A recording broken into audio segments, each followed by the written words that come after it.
રામાનુજ મંદિર અહીંયા રામાનુજને કેદ કરેલા અહીંના નવાબને તેને જ્યાં સુધી કેદ મળે ત્યાં સુધી એમને ભગવાનનું નામ દીધેલું અહીં હનુમાનદાદા એમને પ્રસન્ન થયેલા.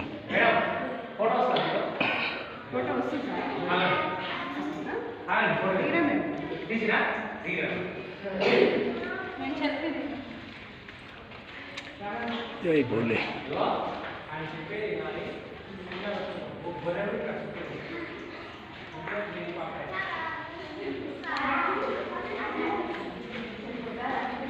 ખાસી હાઈટ પર છે.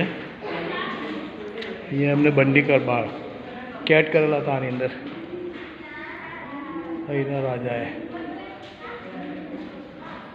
કેદ દરમિયાન એમને અહીંયા ભગવાનનું નામ તપ કરેલું.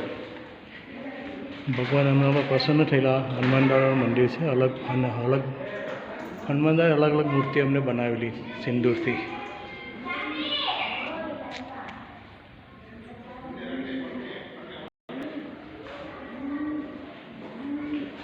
जय बोले बजरंग बली.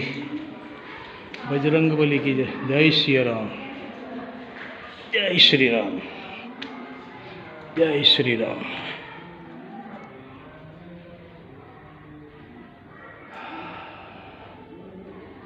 जय श्री राम.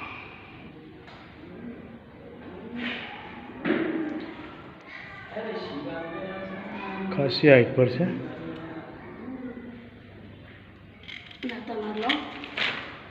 નીચે જજો. ચાલ થઈ ગયું મારું.